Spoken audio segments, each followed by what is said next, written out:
Contrary to what your doctors told you, Crohn's and colitis are reversible. Now, I've helped hundreds of people reverse their bowel disease, and I'm here to help you do it too, because inflammation always has a root cause. We just have to find it. This is the Reversing Crohn's and Colitis Naturally podcast.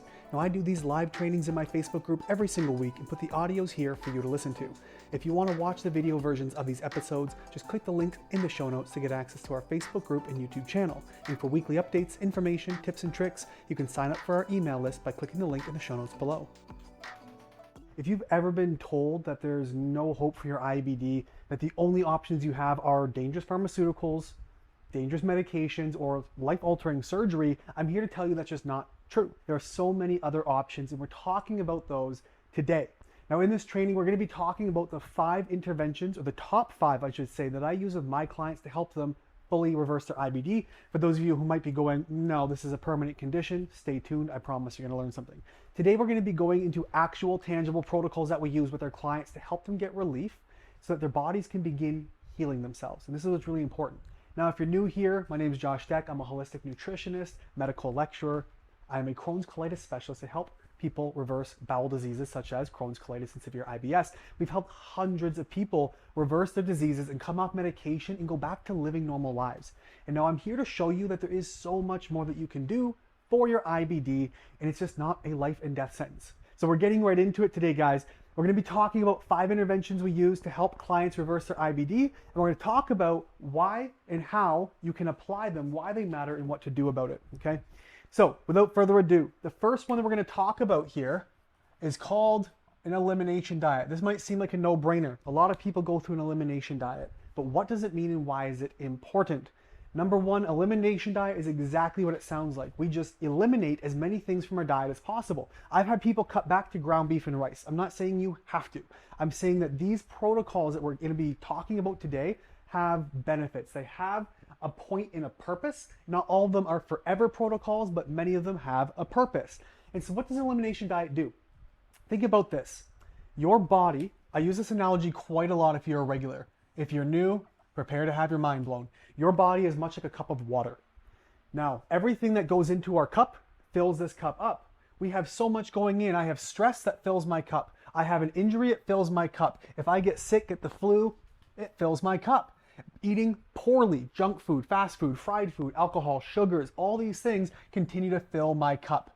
Now, what happens, ideally in a day, your cup will empty out. But if it doesn't, your cup overflows. And now we have symptoms, and this is how disease starts to happen. We have an overflow of too much your body can't handle, it overflows, diseases, symptoms develop. On the other hand, what we have to look at is your cup should be draining. So we're going to talk about this a bit later. But here's why elimination diets actually help. We're simply not adding to the cup. So it's one less thing for your body to have to deal with, to try to manage, and all we're doing is just not adding to our cup. We're not creating more inflammation. We're not creating more immune responses. We're not contributing to immune stuff or bacterial overgrowth or things that cause more problems. And this is the purpose of elimination diet. It's just to not add more problem to the already existing problem. This is why we do them. That being said, there may be food sensitivities and food triggers. People ask me about that all the time. Well, what's a food trigger? It's something that you eat that you know causes a problem. Well, if I eliminate these, am I allergic to these foods or am I sensitive to these foods? This is a whole nother topic, but long and short, if your gut is leaky or leaking and you have inflammation or you have foods that you're eating that are contributing to inflammation, you become more sensitive to these foods because those food particles leak into your gut. They get around your blood. Your body says, that's a problem. You shouldn't be here.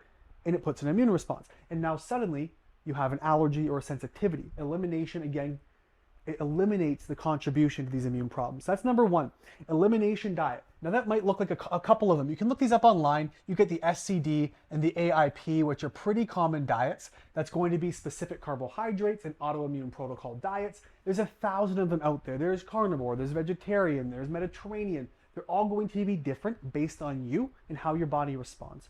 So don't feel stressed about doing a perfect elimination diet. Start by cutting out the obvious stuff. Foods that didn't exist 200 years ago, just stop eating those for right now. If it grows on a tree, walks on the land, eat it. And that's what we want to stick to for elimination. So we're not contributing to the cup. That's it. We're not contributing to the problems of your body. The second thing we want to look at doing is exactly this. It's drainage support. Now, when your cup is full, It's on the brim, it's overflowing. We all want to know what it looks like when you have a cup where it's just so full, it's like a bubble of water on top. If you knock it, shake it, put an extra drip, it's going to overflow.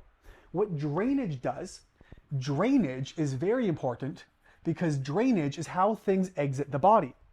If you have inflammation, if you have toxins, you have microbial overgrowths, parasites, candida, clostridia, different things that are overgrowing, they are blocking up your drainage pathways. Drainage is how things exit the body. Look at your skin, lymphatic system, your liver, kidneys, sinuses, lungs, colon. These are all ways that things exit the body. And one we commonly miss is bile and bile ducts as well. That can recirculate a bunch of junk and toxins. So we need proper drainage. Things need to be able to move and transport around the body and get out. Well, picture this. If I have a cup that's full of water, and there are a lot of layers inside your body, things are buried deeply. I've got a cup that's full of water. I want to get something that's down here. Well, if I go to put my hand inside that cup to grab something, what happens? I push more water out. And so a lot of people are trying to go into their body and remove a bunch of junk, remove a bunch of toxins, remove a bunch of things causing problems before they create proper drainage. So they go in there and push a bunch of water out, and now they have disease symptoms. They go into a flare, they start to get worse. This is the importance of drainage. And the deeper the problem, the more drainage we need to have. We need to empty more of this water out of the cup so I can get down here and grab these things out of the body. We need drainage. Now, drainage support can look like a lot of different things. That might look like lymphatic drainage. That could be a lymphatic massage. It can look like a basic lymphatic protocol. That's going to be rubbing and patting basic lymphatic lines. It can be exercise. Muscles physically pump your lymphatic system. Your blood is pumped by your heart. Your lymphatic system has valves, but it doesn't have a pump. And so we actually move and exercise. It physically pumps lymphatic tissues and lymphatic fluids. And so your body can actually circulate things through. It can look like red light. It can look like acupuncture. It can look like sweating. These are ways that things exit the body. There's a lot of supplements we can use through drainage. And another great drainage support that we can utilize, something I actually use a lot with my clients, is a coffee enema. Now, I'm not advocating you jump into coffee enemas by yourself right now, especially if you're new, if you've not researched, or if you're not being supervised. But coffee enemas can be a powerful drainage support, and they can be a powerful tool in helping your body eliminate a bunch of things that it's dealing with, emptying the cup. And it can help with inflammation. It can help with excessive pathogens. It can help eliminate parasites. I've got clients right now coming in, going through proper drainage protocols, parasite protocols, and they're feeling better. Their inflammation's coming down. Their water retention's coming down. But they start coffee enemas and they got worms. Worms, I mean 2-4 foot worms sometimes coming out in the toilet. And this can really help that. It also helps flush out their bile ducts where a lot of parasites can typically hang out. And so if they're hanging out through the liver, the gallbladder, bile ducts, and you start getting these coffee enemas in, that caffeine also acts as a static binder. It can precipitate bile flow, building up pressure and pushing things out. This is how we can work on more drainage and elimination. And again, they're anti-inflammatory. They can help with pain relief. They can help with colon cleansing, bile flow, detoxing, inflammation, and again, immune responses.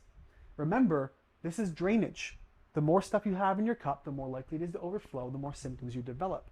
So we work on drainage through many methods. We can use coffee enemas to support drainage and your immune system and pathogens and toxins getting out. On top of elimination diet, look how much water we've already taken out of our cup.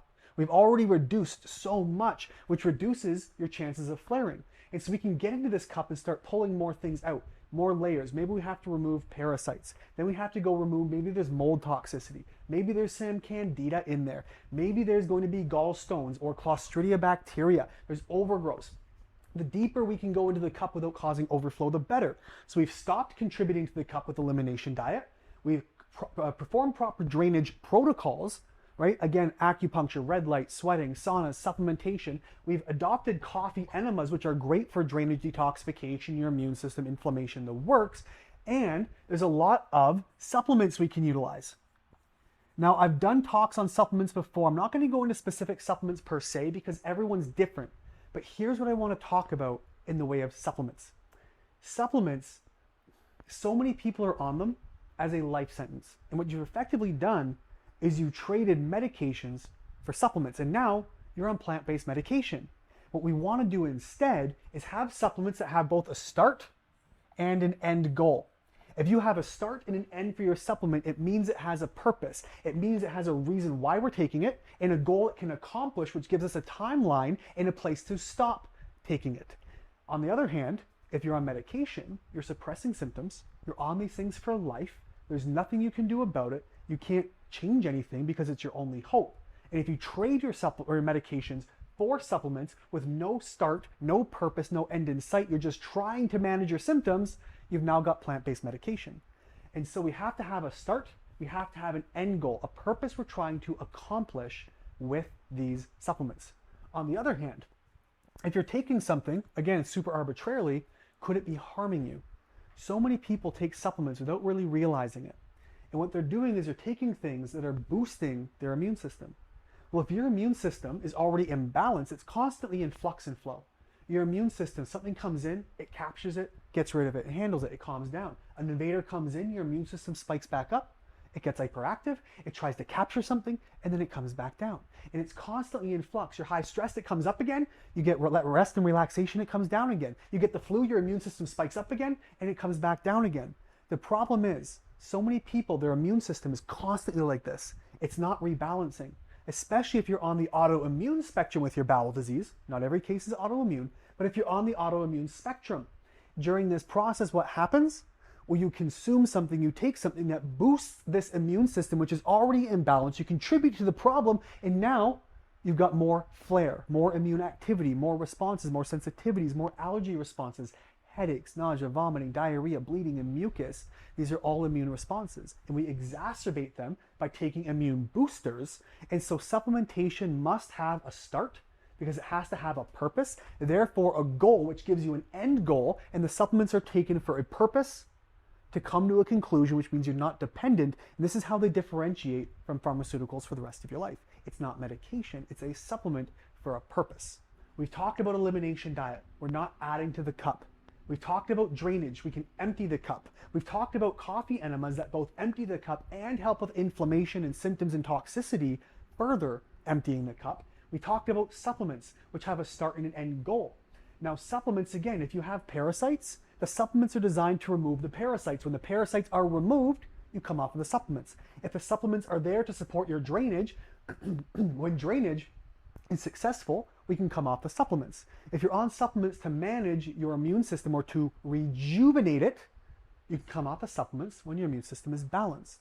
They are simply an end goal. So the next one we want to look at, and this is a very important one, that a lot of people don't really realize is a problem. This is going to be your nervous system. Now, what is the nervous system? Your nervous system is the neurological system that wires and controls your entire body. We have two main ones we're going to talk about here. 3, you have your central nervous system, that's your brain and spine, your peripherals, which is everything out to your limbs, and your enteric nervous system, which is the hundreds of billions of neurons, or hundreds of millions rather, integrating inside of your gut. You guys might realize or recognize the term the gut-brain connection, which is how the nerves in your brain connect. You have this vagus nerve which comes down, innervates your heart and your lungs and your organs and everything in between. And these communicate. Now, if we are high stress, what happens? Your nervous system is upregulated. We are quite literally in what's called fight or flight. You have two basic pathways of the immune system. It's not as simple as on and off. It's more of a dial. Now we have what we call rest and digest, and then you have your fight and flight. Now, it is sort of on or off, but it's sort of not. And I'll explain how this contradiction makes any sense. You're either in rest or digest, or you're in fight or flight. The difference is going to be to what degree you're in each. If you're somebody who's high stress, and you're freaking out, having anxiety attacks and panic attacks and mood swings, and you just can't seem to settle or sleep, and you're constantly irritable, feels like your skin is crawling, you're in fight or flight. And the worse those symptoms are, the more towards fight or flight you are. If you're somebody who's super chill, super mellow, super relaxed, things roll off your back, you're going to be in rest digest. What's the difference? Well, rest and digest is literally what it sounds like. This is when your nervous system is calming down, right? An up-regulated nervous system cannot digest. That's what rest and digest is. This is down regulation. If your nervous system is up, your immune responses are up. Your inflammation is up. Your digestibility is down. Your nutrient absorption is down. Your irritability of the gut is up. your motility is slowed down or it's super upregulated. It's going to be imbalanced. This is fight and flight. Some people are severely imbalanced. They're way over here. They got 15, 20 bowel movements a day. Getting stuck in traffic sets off a flare. Having any kind of dysregulation, imbalance, the flu, sets them off. On the other hand, if you're somebody who's down here in rest and digest, and you're relaxing, and you're super relaxed and you're chill, you are resting, you are digesting, which means your motility is going to be adequate. Your gut-brain connection is not overstimulated. You're not firing up your nervous system or your immune system. You're going to actually break down, digest, and absorb your food, giving your body more nutrients, giving it the tools it needs to heal itself. And this is the rest and digest challenge. Now, so many people are in fight or flight. So how do we get out of this? It can look like food. It can look like relaxation. It can look like sunshine. It can look like proper sleep. There's supplementation. If you find yourself somebody who's highly anxious all the time, we have this feedback loop. So your feedback loop in this nervous system response, right? It goes between the gut. Okay, this is the intestines. That's my masterpiece, and this is going to be your rock hard brain. Okay, now we have a connection between the two. If I want to slow things down, I need to make sure these are regulated. But if they are dysregulated, maybe I don't have control. So if you're somebody who's anxious, and you find that your brain, every time you get anxious, your gut starts to go off. Or every time your gut starts to go off, you develop anxiety. Not only is there a neurological connection, there's a chemical connection. Up to 90% of your neurotransmitters are made inside your digestive system. That's your serotonin, your dopamine, right? Your epinephrines and norepinephrines. They can be made through here. Of course, your kidneys and other places, but they're made inside your gut. And if you have an imbalance in these neurotransmitters, what happens? Your brain gets an imbalanced signal, it goes all haywire, it's not under control, and everything goes nuts. But if you can re-regulate the brain and the gut, and you can control your neurotransmitter production, you can increase it with healthy bacteria. Decreasing inflammation leaves a good home for these microbes. Then we can have a healthy microbiome, we can have a healthy gut-brain connection, and that nervous system can calm down, and that can start to calm down the nervous system inside the gut. Remember, you have your enteric nervous system and your central nervous system, and then the arms and legs are going to be your peripheral nervous system. They all communicate with each other. And if one is imbalanced, it sends a signal back to the other and it's imbalanced. It's like having communication in a city. If you don't have your communication, your phone lines, the city can't call for an emergency. The emergency services are super on high alert all the time, and everybody else doesn't know what's going on. It's chaos. And so you have signals that are problems or signals that are disconnected. It sends bad signaling and things upregulate. Things get all discombobulated. It feeds back and causes problems in the gut. So the question then is to ask, is it the chicken or the egg? Did anxiety cause the gut or the gut cause the anxiety? And are they feeding each other? And so we have to consider there are 5 main protocols that all work together that I've talked about here. And I want to go over one more time what they look like and how they integrate. So the first one we talked about is the elimination diet. Remember, the elimination diet, it doesn't contribute to the cup. What we're doing is slowing down how much water we're adding to our cup. So when I want to go in and start removing things that are causing your inflammation, because bowel disease has a root cause, it's never random. There's something causing inflammation. We have to be able to remove it. But if your cup is full, we cause problems, you overflow. So elimination diet is the first step to reducing what we're putting into our cup. Our second one is drainage and drainage support. Remember, that's how we empty our cup. That's how things exit. So we can again further drain it to get more access to more of these things causing the problem. Another one we can work on, a big intervention we like to use, is coffee enemas. Now, coffee enemas, 1, support drainage, but 2, they support all your other inflammatory pathways, detox pathways, bile ducts, and all these ways that things can exit the body. Anti-inflammatory benefits, and it's been shown to help reduce pain, to get rid of parasites, to help cleanse, and all kinds. So these are 3 really good protocols we use. A 4th one is supplements. Now, we talked about all these things that might be in the body. I mentioned parasites, I mentioned mold, I mentioned candida and clostridia and microbiome issues and all kinds of other things. Supplements can help support drainage. Supplements can help get rid of the things causing the problem, but also supplements give your body the tools and resources it needs to heal itself. Everything in your body works together. I picture your body like a big city. All of the organs are factories, and all these little factories, let's take your liver for example, All these factories have factory workers. These are your liver cells. Well, the workers need tools to do their job. That's where supplements can come in. Vitamins, minerals, amino acids, all these things your body needs to perform its functions to support drainage and detoxification, your nervous system, and all the things we talked about. And so again, supporting that is going to be the nervous system. Because if you're super high stress, you're basically fighting back against all these protocols we're implementing anyways.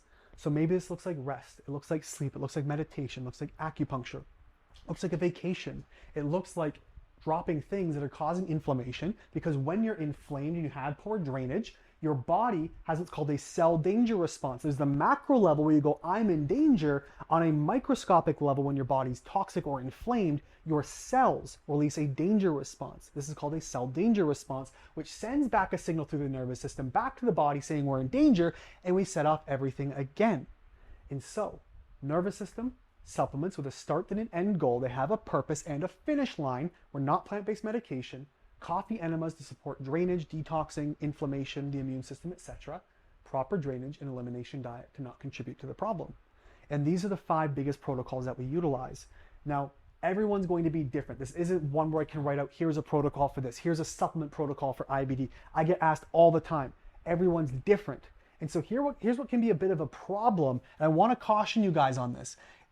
Implementing some of these things on your own can be dangerous. Remember, supplements are a big one. Let's start from the top. Elimination diet, that's pretty safe. You can cut back foods on your own unless you know they're causing you a problem. It's not going to be a big deal. Drainage support, okay? Here's a little skull and crossbones for you. Drainage support can be very dangerous. If you are going through and trying to drain your cups, but they don't have open drainage pathways. You're trying to detox your body, but the drainage pathways aren't open properly. If you open too much drainage too quickly, it dumps into your liver, dumps into your bile ducts, dumps down your gut. You can actually cause more problems. People who try detoxing and drainage pathways, who may find themselves getting sick, this is often what's referred to, or can be classified, as a Herxheimer reaction. You can look it up, really gnarly. You can hospitalize yourself. By doing drainage and detoxing without supervision, without doing it properly, without knowing where your body's at and what those processes look like, you can cause a lot of sickness. It can start simple as like flu, migraines, worsen flare symptoms, or it can throw you in the hospital with severe bleeding, severe symptoms, a lot of pain, and it can cause all kinds of problems. We don't want to drive your immune system further, okay? The next one is coffee enemas. Now, because coffee enemas are part of drainage, we want to be very careful. So again, please don't take these on without supervision. If you've never done them before, it can cause a lot of problems in the bowel. Sometimes people will do coffee enemas. What happens? Enema, if you're not familiar with what an enema is, you basically take a water, a liquid, or a gas, and you put it up the rectum, and that can sit in the colon. It can fill up different layers of the colon, and that absorbs into the rest of the body. The problem is caffeine in a coffee enema works as a static binder. So picture taking a balloon, you rub it on the carpet, you rub it and put it to your head, and it pulls your hair. It reaches in and grabs things. What starts to happen if you have toxins inside the body and they start to pass through layers of your tissue, different parts of your immune system can start to overreact. And what happens is this can cause a heavy immune response, increasing inflammation if you're not careful.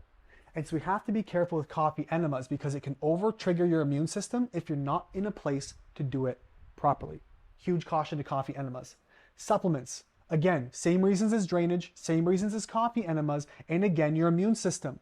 It's constantly in balance, balancing itself. But if you start taking supplements that boost your immune system, you start contributing to the problem, and now you're making your inflammation worse. Maybe you're contributing to autoimmune issues. There's a lot of reasons why we have to be very careful with supplements. Again, I definitely recommend, especially the worse the condition is, the more supervision I say we need typically, okay? Nervous system, this one, pretty safe to do on your own. It's not gonna hurt to meditate. It's not gonna hurt to rest. If you go to see, say, acupuncture for your nervous system, just let them know what's going on and be very careful. There are certain neurological interventions that can be more problematic than others, like acupuncture. If you trigger certain pathways that promote drainage, it might cause you a problem. If you hit the liver, it can cause you a problem. If you hit something for the immune system or the kidneys or whatever acupuncture points they use, it can cause a drainage effect, which can cause more problems. If your nervous system is overdone, it's a problem. So feel free to rest, feel free to go to bed, feel free, try some magnesium, some L-theanine, some GABA, we call it GABA. I would start low doses, but that can help with relaxation. Another great one that I like to use is called L-theanine. It's an amino acid, can be very relaxive. There's a lot of things we can use to help us relax, and this is the purpose. So these are 5 typical protocols that I will use in some way, shape, or form. Now keep in mind, again, it's not as simple as here's one thing that everyone can do. I mean, everyone can go to bed better. Everybody can build better sleep hygiene, but it's not that there's one elimination diet for everyone, one supplement protocol for everyone. These are umbrellas with dozens of different options, sometimes hundreds underneath them. And every one I go to pick certain things very specifically based on you and your case. So please be very careful. If you want to start taking some of these things on, ask me for help. The Gut Health Solution is a program where we go in, we take 2 big things. Number 1, we take a history. We want to know what's your story.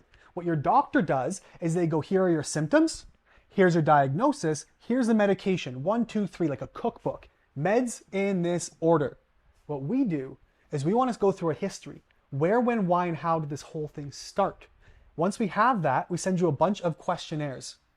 We need a bunch of history, blood work, supplements, how this whole thing started, medical history, family history. We want to dive in to what's contributing.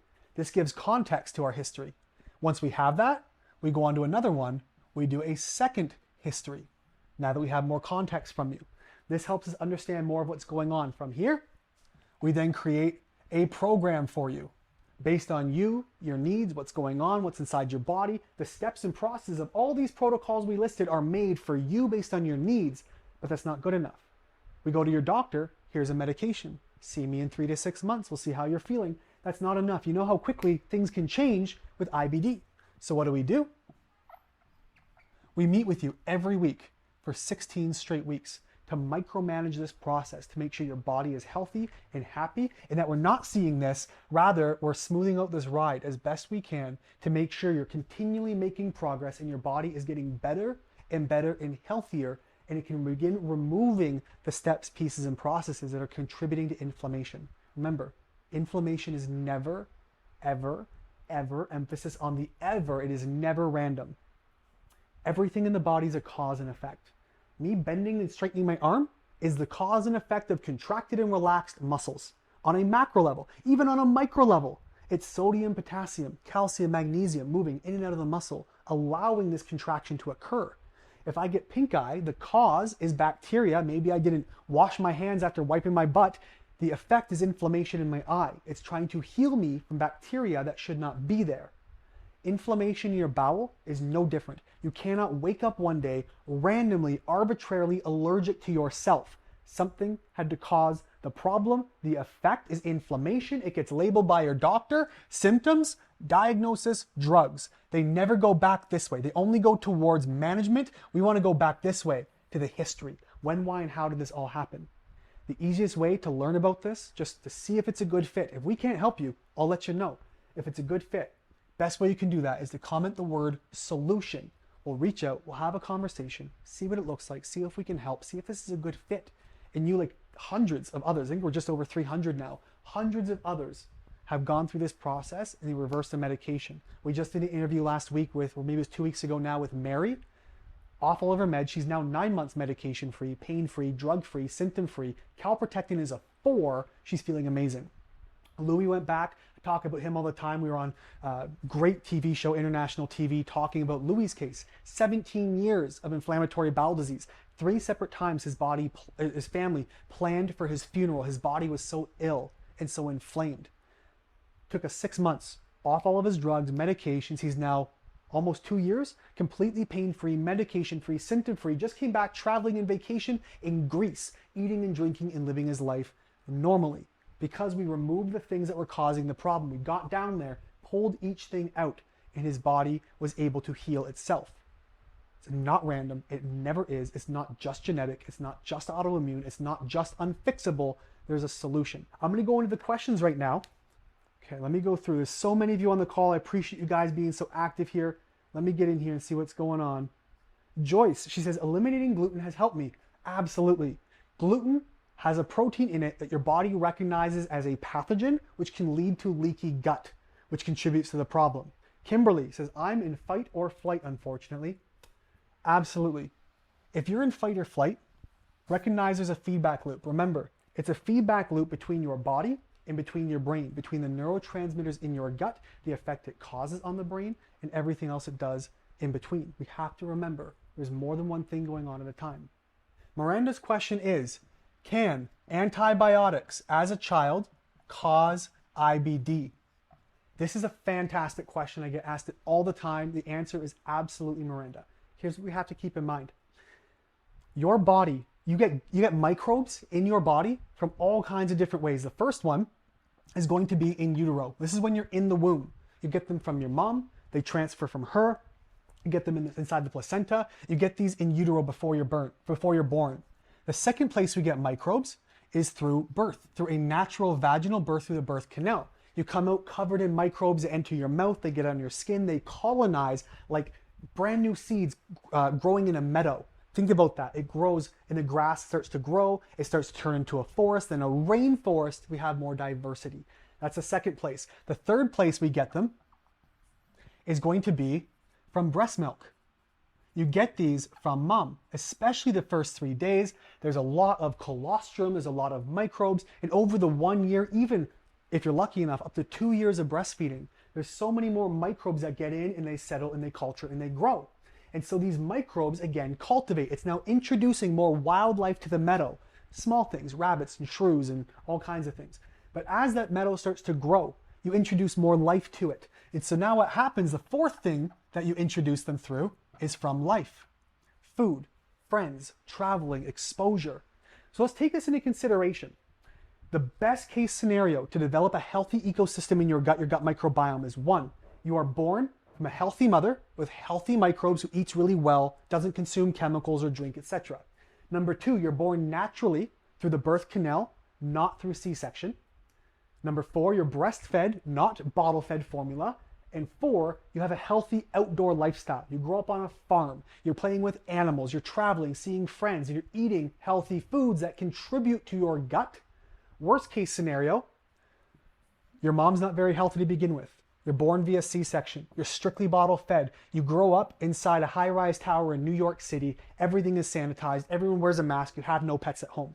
That's the dichotomy between best and worst case scenario. And so these people get sicker. These people are healthier. The difference now, if you throw antibiotics on the mix, antibiotics, they destroy bacteria through a number of different ways. Now, a couple of ways that they'll do it, they actually get in there and they disrupt the bacteria's membrane. Your bacteria is actually creating proteins and all kinds of things to synthesize for it, like food for it to live. It can actually disrupt that process. It can cause all kinds of things to shut down so these bacteria die off. The difference is antibiotics attack all the bacteria, not just the bad guys. They can attack the good guys. So all these good ones you got from utero, all these ones you got from birth, you got them from breast milk, you got them from life and healthy eating, they're killed off by antibiotics. And so you're left with what's called opportunistic bacteria. It's not that everything's dead instantly. The stronger the microbiome, the more you can repair. But the earlier on you introduce antibiotics in early childhood, that meadow, it burns down before it becomes a rainforest. A rainforest will bounce back a couple of years. In a human gut, a couple of months, arguments of 3 to 12 months. But in a brand new seeding meadow, new grass, you've gone in and burned it and salted the earth. It's never going to grow back as good as it could have been had it had a chance to grow properly. And this is what we have to keep in mind. There's a lot of moving parts. And so this is why I say there's a lot of antibiotic options that are not pharmaceutical grade. You have all kinds of stuff. Herbs can actually support the good guys and kill the bad. You have colloidal silvers. You have all kinds of ways you can bring them down. I did a podcast episode on antibiotics. Be sure to check that out. But that's sort of the quickness on how antibiotics can affect the body and definitely cause IBD. Let me see. Monica, my body was not ready for the coffee enema. We see it all the time. If you're taking in coffee enemas, again, you're going through different layers of tissue. You're pulling things from the body through layers of tissue into the intestines, which is another immune system. We call that your secretory IgA. It gets overreactive and boom, you can flare. So be very careful with those. Jessica says, antibiotics triggered my son's UC. He'd never had them until he was 17. 2 weeks after he finished his prescription, it started. That is very common. Now, if they have all the best case scenario we just talked about, Jessica, he has all the levels that we talked about, eventually they can bounce back. But if some of these are compromised, what happens is you cause a further imbalance to the gut microbiome. Then we have to go back and rebuild it. But in the meantime, with these good guys being pushed off, the bad guys, we call them opportunistic, then overgrow. This is going to be your candidas, your fungus. This is going to be parasites that may enter and cause problems. There's nothing to fight them out of the community. This can be your clostridiums and other gram-negative, harmful inflammatory bacteria. They overgrow. Now his body looks at this ecosystem and goes, well, that's a problem. And now the immune system begins to attack it. I don't believe, and there's many GIs who say, no, it's always autoimmune. I think that's complete crap. Some of the top functional medicine GI specialists in the world, Dr. Will Bolsowitz, for example, we talked about this. He says, your body is attacking the ecosystem, your microbiome.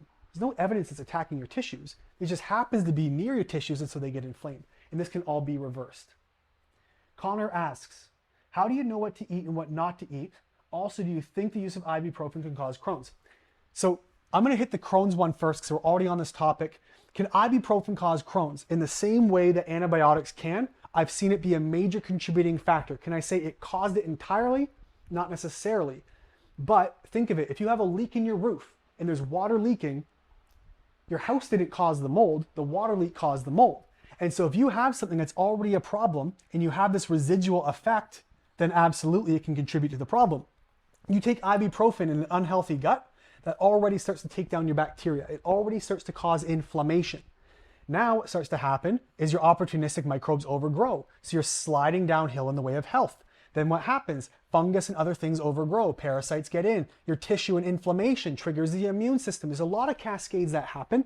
I did an episode again recently on the podcast all about, on the Reversible podcast, about anti-inflammatories, NSAIDs we call them.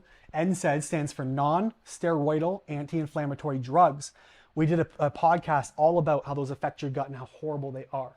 So the long and short is possibly. Now the next question is, and this will be the last question unless we have any over there.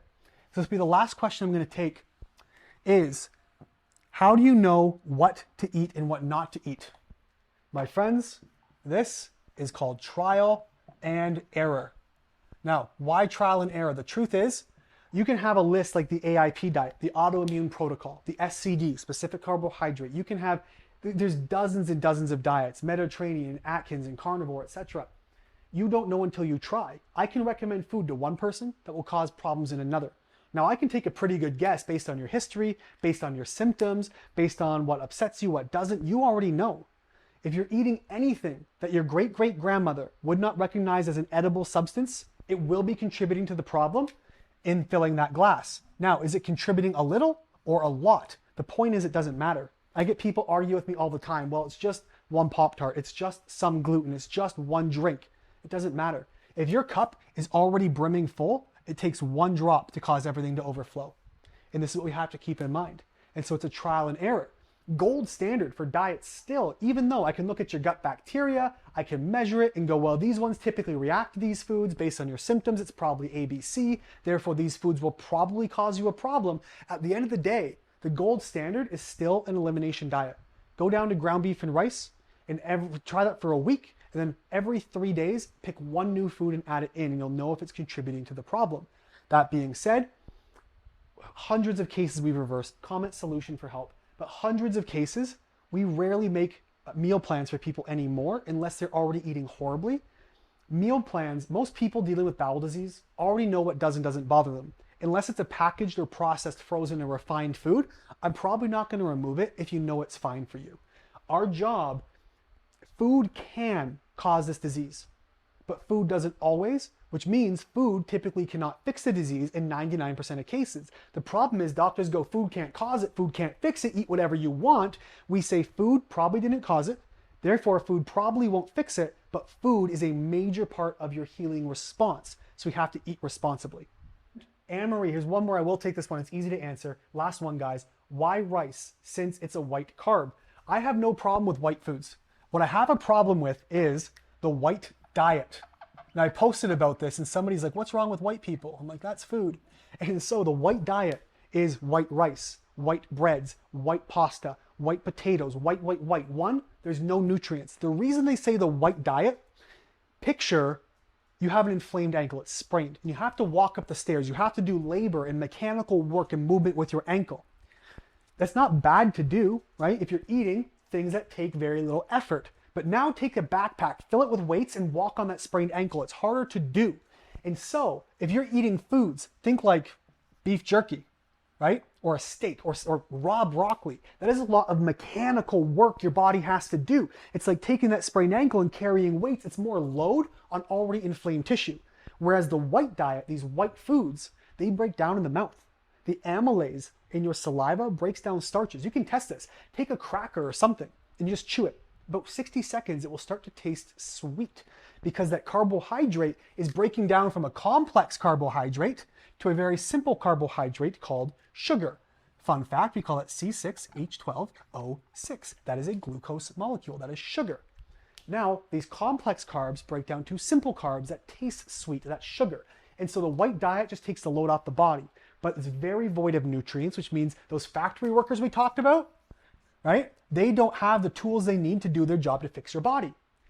White diet comes with a lot of gluten typically. Also inflammatory. We remove gluten from people when they're dealing with IBD.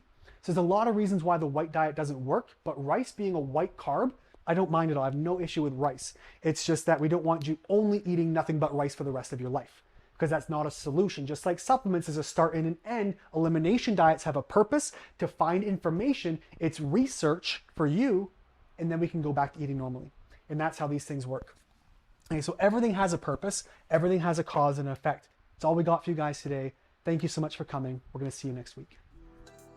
Thanks for listening. Now, if you want help reversing your IBD, I'd like to invite you to join our Reversing Crohn's and Colitis Naturally community, where we give you the tools you need to actually reverse your IBD. Now, we've got courses, live Q&As, coaching calls, done-for-you meal plans, programs, and huge discounts on supplements from some of the top suppliers. Just click the link in the show notes to learn more.